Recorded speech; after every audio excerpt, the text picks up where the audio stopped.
Hello, good people of YouTube. Mountbatten here. And today, we have the brand new Tier 10 abomination of an American battleship, the Louisiana Import, to review for you guys. Today, this quad turret in the back looks utterly ridiculous. The Louisiana is the new Tier 10 American tech line battleship that marks the end of the American hybrid battleship tech line. She has just come out in full release. I have not played her, I have played the Tier 9 quite a bit though. So this will be interesting to say the least. Granted, the ship model does look good, so the 3D artist and the art department have certainly done their job quite well. This ship was, well, the name Louisiana, the reason why I'm so upset about it, for those of you that don't know, I am from Louisiana, and Louisiana was supposed to be one of the Montana-class battleships. So I had the hope that we would get the Louisiana as a Montana, as she was supposed to be, as she was planned to be, but we got her instead as this. So, yeah. Now, I haven't played this ship, but I have heard things about this ship. I've heard that it is supposedly quite good. I don't know. I played the Delaware. The Delaware was pretty darn decent in my opinion. So today we are going to take a look at her, look at her stats here in port, and take her into battle and give you guys a score on her performance. Before any of that, just want to give a quick shout out to the channel's Patreons. I am not a CC, nor supported by Wargaming in any way, shape, or form. That's the reason why my review for the Louisiana is coming out today, because I don't get the ship in early access to take a look at it. So thank you to those guys on screen. The generous donations from this channel's Patreons do make this review and all ship review channels on ship reviews on this channel possible, so thank you to those guys. Patreon is the best way to support the channel, besides of course watching the streams and videos. Link to that is in the description down below if you would like to contribute to that. Alright, so let's go ahead and take a look at the Louisiana. So starting out with its armor, it is a tier 10, so you have 32 millimeters of bow plating. I'm planning evil things there, don't worry about that. 32 millimeters of bow plating, 409 millimeters of main armor belt. Looks like its citadel is below the waterline but exposed. 38 millimeters of side armor. The hanger is 19, so anything can and will pin that. 409, yep. 32 millimeter stern, 32 millimeter deck, 38 millimeter main deck, and the flight deck is 38 millimeters as well. Turret fronts are 457 millimeters. Turret tops are 229. Sides are 254, and rear is 305, and the conning tower is 457 millimeters, 18 inches thick. Okay, so the citadel is, yep, very American. It's exposed, but below the waterline. The torpedo bulges do not cover it. So if we take a look at like the Montana, see her. Okay, so those don't come up the side either. Ah, didn't think so. I believe the. Where are you at? Iowa or Missouri? Yep. Ah, see the okay. I remember it's either the Iowa or the Montana where the bulges come up the side and they give you a little bit of spaced armor in between the citadel and the exterior. So, but I mean, it's still comparable to the Montana. Montana, I mean, it's not hard to citadel a Montana, especially if you if they give you their flat broadside. So it looks to be about the same here with the Louisiana. Okay, but it's not quite, again, Iowa levels. All right, interesting. Okay, so ability has 96,300 hit points, 35% torpedo damage reduction. The aircraft, you get one attacking flight of BTD destroyers. They have 2,500 HP, 135 cruising speed, a boost speed of 171 knots, engine boost time of 20 seconds, reload time of 40 seconds on that boost, and of course 6 per flight. How many bombs does she get per payload?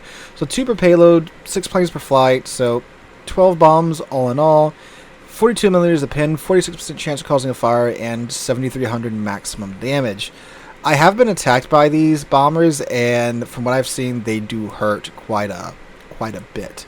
And they reload, what, every 120 seconds, every 2 minutes. Yeah, okay. Artillery, you get 10 16-inch guns. In a very weird configuration, you get the normal 6 up here. But then you get the 1 quad turret back here. They all have a 30-second reload time, 45-second 180 time, 288 meters of maximum dispersion, a maximum range of 22.8 kilometers base. The HE shells have a 36% fire chance, a 5,700 maximum damage rating, 68 millimeters a pin, and those come with the tubes at 820 meters a second. She does get the Mark 8 Super Heavy AP, so she has a maximum damage of 13,500 and 72 meters maximum. Initial velocity on the AP. So the American AP, the good old American AP, you have 10 guns instead of 12 that the Montana has, but you have these fighters to make up for that. You get 20 5-inch guns that reload in 4 seconds, have a maximum range of 7.3 kilometers, maximum damage of 1,800, 9% fire chance, 21 millimeters a pin, and the HE comes out the tubes at 808 meters a second. Alright. She does get the ASW airstrike, so that's very convenient. AA has a rating of 90. You get 32 20mm Orlikins, 32 of the 76.2mm guns, and then you get the 20 secondaries. So no Bofors. Interesting. So was this designed earlier? No, later. Okay. Maximum speed of 31 knots before a flag has been equipped, 950 meter turning circle radius, and a rotor shift time of 18.6 seconds. And you get a concealment of 16.8 kilometers base. For her equipment, you get fighter, a heal for an 81 HP per second. That does not sound like the improved American BB heal. Yeah, it's not. 762 a second for the Montana. There, yeah, okay, so it's not the improved heal, because the Montana has 96,300 damage, hit points, so does Louisiana. Yeah, okay, so you do not get the improved heal, so that does not bode well. 28-second action time and a reload time of 80 seconds. Do you get the American damage con? Do you get the American damage con, though? So 20 seconds action time for the damage con and 80-second reload time. Oh, by the way, if you want the perma camo, this is it. And, I mean, you can get the economic booster as well. That's the normal tier 10 economic booster. 50% to credits and 100% to the various XP types. Alright, so I'm going to go ahead and put a commander and module build on this. Then I'll meet you guys right back here for that. Alright, for the commander build, I went with my standard battleship build because, well, you can't take CV skills with the battleship commander, so, yep. Preventive maintenance to keep those turrets in the fight. This reduces our risk of those modules becoming incapacitated by 30%, not only to the turrets, but to the steering gears and the engine as well. Then I went ahead and greased the gears to give us a 25% boost to our main battery traverse speed. Then I went with Adrenaline Rush because, well, when you take damage, it's nice getting a decreased reload in return, and that's what this does. For every 1% of HP you lose, you get a 2.2% boost to your reload time for your main battery guns, and this does apply to the planes as well. Then for the first 4-point skill, I would take Emergency Repair Expert, especially since you do not have that improved American battleship heal. That's a big downside to this ship, in my opinion, at least from right now. So this gives us a another charge of that damage con and a 10% boost to the reload time. A 10% boost to the action time of the repair party and to the damage con as well. And then for the second 4-point skill, it'll come down to Concealment Expert because it helps with your concealment and gives you the ability to disengage from a situation. Then I would take Fire Prevention because this decreases our chance of catching on fire by another 10%, reduces the amount of fires on our ship by 1. Then finally, I would come back and grab Basis of Survivability for your last 3-point skill. This gives us a 50% boost to our module restoration time and fire extinguishing and recovery time as well. Alright, for the modules, I went with the main armaments mod 1. Again, I went with a battleship build because something that happens a lot with these hybrid ships is that players forget that they are a battleship with a flight deck and not a aircraft carrier with guns. So I'm still building it as a battleship because I want to do battleship things with it. So anyway, main armaments mod 1 because, again, keeping these guns in the fight is very important. This gives us a 20% boost to the risk of the main battery becoming incapacitated, a 50% boost to their survivability, and a 20% boost to their repair time. And then Damage Con mod 1, Fire Suck, and this reduces the chance of us catching on fire and flooding by 5% and 3% respectively. With Artillery Platinum mod 1, because you cannot take the Aiming Systems mod 1 on American battleships because they get the special Artillery Platinum mod 2 module later on. So this gives us a 16% boost to our main battery firing range, 5% boost to our secondary battery firing range, and a 5% boost to the secondary battery dispersion. Don't really care about that, but we do care about the increased range. Then with Damage Con mod 2 to give us a 15% boost to the fire and flooding recovery times. Then I went with Concealment mod 1 to give us another 10% boost to our ship's concealment. And then finally, the special American Artillery Platinum mod 2 module that gives us an 11% boost to our main battery shell dispersion that helps us get that nice consistent American battleship dispersion. So with that and the flags on, now the guns have a maximum dispersion of 289 meters, but at 26.5 kilometers. And then for the concealment, we are now down to 13.6 kilometers with this thing with a giant flight deck on it. Maneuverability with the flag is up to 33 knots.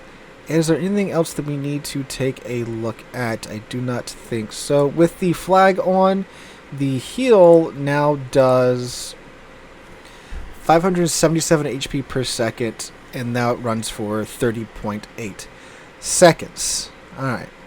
So I'm going to go ahead and take the Louisiana into battle, and I'll meet you guys there with a voiceover first impressions review of the Louisiana. Alright guys, voiceover Mountbatten here, and wow. Yeah, this ship, it do be a little cracked. This is... I expect this thing to get nerfed probably, I don't know when. Wargaming likes to take their time when it comes to nerfing higher tier ships.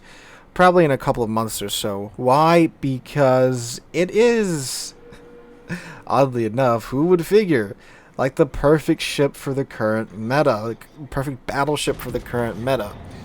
A battleship that doesn't really care what range you're at because it has planes. It can get to you and do pretty good consistent damage. The bombers on this thing are crazy. And that's probably what I'm going to spend most of the time talking about because the guns, it's the American 16-inch guns. It's what we have on the American mainline have had for some time. It appears that their vertical dispersion isn't quite up to snuff with the normal American vertical dispersion. That could have just been my RNG, but it seems like that is a little bit out of whack. Normally American battleships have pretty decent vertical dispersion, but at least with the Louisiana, as you'll see in the background footage, I didn't really have the best vertical dispersion in the matches that I played this ship for this review. Other than that, with the guns, the position, the third turret does give you some very awkward forward firing angles. If you want to get that third turret in the fight, you essentially have to be almost completely broadside. You are still angled enough to where if you do eat shots to your main belt, you will probably bounce it. But most players that know anything about armor will just go for your flight deck. And, well, not for your flight deck, but for your hangar. And as you'll see here, there's moments where I go from half health to... I'll go from full health to half health pretty quickly because I got spotted and they just chunked my hangar. Because, yes, I could try to Citadel you, or I can remove, 50k from your hangar because it's got 19 millimeters of armor, and pretty much every gun at tier 10 is going to be able to get through that and not really care about your ship's armor. So that is a big weakness right there. And, again, the gun firing angles are a little wonky. But the planes, oh my god. So I hadn't really... Because I don't like to watch reviews for the ships that I'm going to review, because I don't want my opinion on them changed beforehand, or molded beforehand. I guess I should say it. As much as I don't like the idea of the ship, I am going to be honest with it here in the review portion. The reticle for the bombers, oh my god, it is tiny.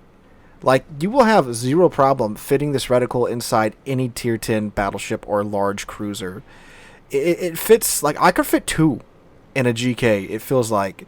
Definitely in the Hanover, almost side by side. It's ridiculous how tiny that reticle is, which means it's super easy for you to pretty much ensure that all of those bombs are going where you want them to go, especially once you get the hang of it. Now, the matches in the background, I'm still trying to get the hang of it, but you guys can see it's not a tall order for this thing to quite easily do like 12 to 15 to 16 to 18k and start a couple fires with the bombers. And 2, the bombs don't, and this is what really threw me off, the bombs, despite the planes glide bombing and not dive bombing, they just fall straight down. They don't have the anti-gravity effects that like the British bombers have, because the British bombers glide bomb too, or level bomb, whatever you want to call it, and their bombs seems like they deploy parachutes and take forever to fall down. But these bombs, nope, they just drop straight down and vibe check your target for 15k sometimes. It's just like, whoa, okay, I didn't expect that. And they are very good. They are super good. And up until this point in the line, because I did get the Delaware to have access to it beforehand, it just felt like the planes were kind of like an additional damage dealer on top of your main battery guns. But now with the Louisiana, it almost feels like this is your main damage dealer. It's definitely where a very large portion of your damage is going to come from, because you do have the American guns, and they do have the American AB shells that have the terrible flight times. So at ranges, at longer ranges, you know, why bother using the guns when you can just fly over there, drop 15k on their forehead, and then just leave, you know? And it definitely helps the ship stay relevant in those matches where we have those long engagements, where the normal American battleships, of course, with their terrible flight time on their shells, takes it a hot minute for them to be able to do anything, or you have to be a god at, you know, leading your target at 20-something kilometers with the American guns. So, yeah.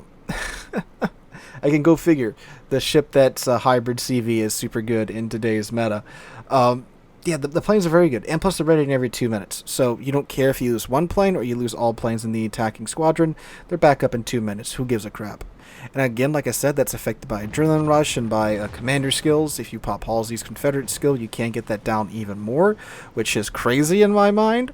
So the planes are very good. Very, very, very good. And they're definitely, the bombs definitely fall enough, and the reticle's definitely small enough to where you can easily deal with CV, well, obviously with CVs, but with cruisers and even destroyers if you get really good at aiming and giving the ship the appropriate amount of lead.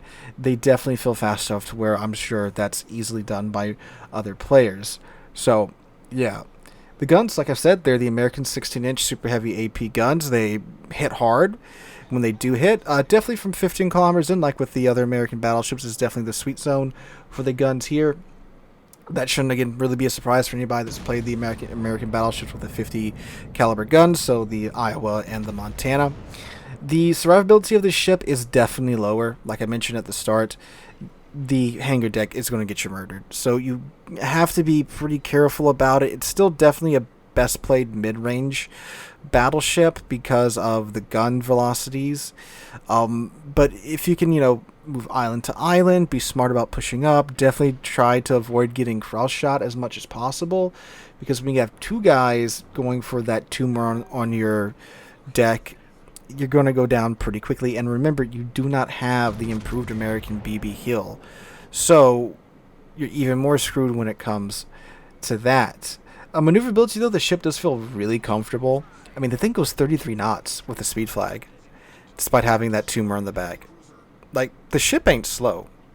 And couple that with its good concealment, I mean, shoot, a ship with under 14 kilometer concealment, with 33 knot top speed and the ability to move around pretty decently well, that's quite potent. It saved me quite a few times, that concealment and speed combo. And again, you still have planes. That's another thing too. So even though you do have a giant tumor on your deck, you might get down to 2, 3, 4,000 HP. In the situation with most battleships, where you just have to rack your guns and go quiet, because if you get spotted, you know you're going to get shot and you know you're going to die. You can keep sending planes out, because just like a CV, launching planes doesn't make you detected. So you've got that going for you there. And plus 2, when you are that low, with adrenaline rush kicking in, your plane regen time is pretty much a non-factor at that point. So I'd be lying if I told you guys the ship wasn't very good. So it's very good. Honestly, for today's meta, if I had to give it a rating, which of course I have to do because, well, this is a review of the ship, I would give it a... Man, I'm really torn here. I'd give it a 9, actually. I would give it a 9. It loses a point for just being a hybrid ship, because I think they're stupid. I don't think they really need to be pushing these in the game. I think there's still plenty of more real steel tech line ships that we could have added to the game. I mean, for the love of God, this is the 3rd American battleship line, the 4th line if you count the premium secondary line from the West Virginia up to the Ohio now.